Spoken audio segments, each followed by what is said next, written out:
Hi, this is the fifth tape in the series, Women and the Old Testament Theology 353 weekend format. Welcome. We're almost at the home stretch now. One more class after this, I believe, assuming you're in the same schedule that I am this semester. Anyway, last taping, tape number 4, I had my son sitting in the studio with me. I racked my brains to think of some way I could use him and couldn't come up with anything. But his comment after the taping, he's 14 years old, by the way, was, you gave too much background. You didn't talk enough about women. Unfortunately, I think he would probably say the same thing about this lecture. I happen to think when we're going through such a large body of material and focusing on only one particular part of it, we need to be reminded of the larger picture. And I'm also aware that most of you have never taken Theology 205, the Old Testament, so some of this is nearly new information, a little bit from Theology 101, but not much. So this is going to be, first of all, an introduction of background, and secondly, what we're going to do is go through the kinds of material that we're going to study more intensively, both in the primary and secondary documents in your homework, and also in what we're going to do in class. First of all, I have divided our material this semester into different literary sections. They're not actually corresponding to historical considerations when they were written. It's not even tied into historical considerations when they were thought to take place. Roughly, but not really. So the first thing we examined, and this covered part of the first class, is what I call primeval history. This is the mythic section of the Old Testament, beginning with the stories of creation and Cain and Abel and the flood and the Tower of Babel, all that kind of stuff, which doesn't really refer to Israel or the history of Israel, but the history of the entirety of humankind from the perspective of the Israelite storytellers. The second section, which we also did in the first day, is what I call ancestral history.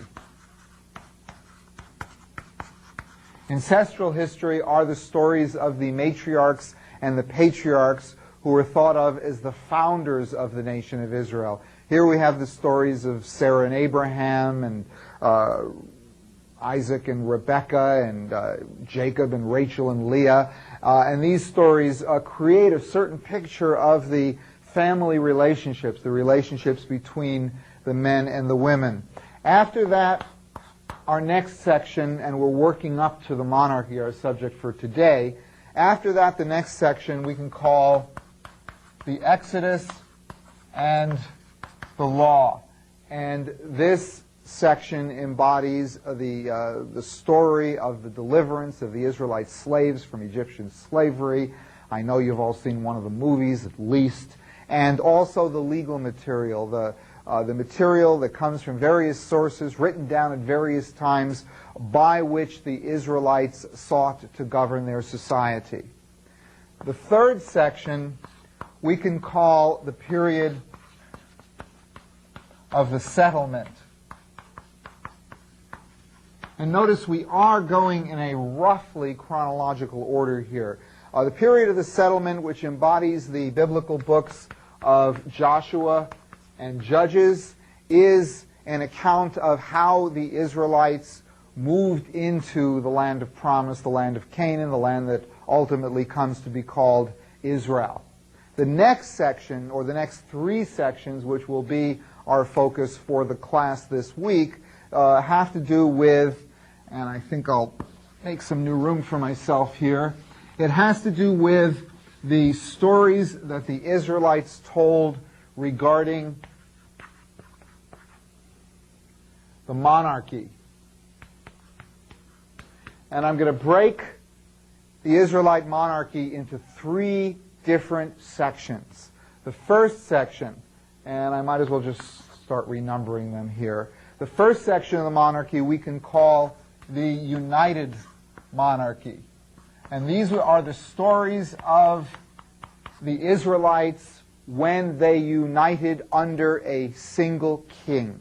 And this is a relatively short period in Israel's history. It will include the reigns of the kings Saul, first king of united Israel, his usurper David, and we will spend a good deal of time on David in his relationship to women during this part of the class. And the third king of United Kingdom is King Solomon, the son of David. The years that this takes place would be roughly 1020 through 922. The dates are standard dates that you'll find in most of the textbooks, but they are certainly a little bit of guesswork, a little bit of approximation. So that's the first section. Embodying roughly 100 years, our focus, as I said, will be primarily during the kingdom of David. The second section I'll call, should be pretty obvious, the divided monarchy. In the early days of the reign of Solomon's son, whose name was Jeroboam, but that's not really of interest for us today. In the early days of the reign of Solomon's son, the northern kingdom split off from the southern kingdom. Kind of a civil war ensued. A difficult truce was established. So before we had one country and one king, now we're going to have two countries and two kings. We're going to have a king, and if I can give a little schematic map of Palestine here, I'm dividing the country into two different sections. The bottom section, roughly 1/3 of the country, top section 2/3. The northern kingdom split off from the south. So the northern kingdom, and it's called various things within the Hebrew Bible. It can be called, as I will usually use this term, northern kingdom. It can also be called Israel, which is a little confusing because Israel previously was the reference to the whole country. And in some poetic passage, it's called by the name of its largest tribe, which is Ephraim. The southern kingdom I'll use two names for. The most obvious one, of course, southern kingdom. And I like to use this term just so I can keep the two kingdoms in mind and in relationship to each other. The other popular term for it is Judah. The capital of the southern kingdom is Jerusalem. The capital of the northern kingdom moves around, but ultimately, particularly in the time that we're going to be concerned with, it settles into a town by the name of Samaria. So we have two kingdoms. The northern kingdom splits off from the southern kingdom. The southern kingdom retains a king from the family of King David. The northern kingdom, well, it goes through a whole series of coups and overthrows and the establishment of different dynasties with various degrees of success.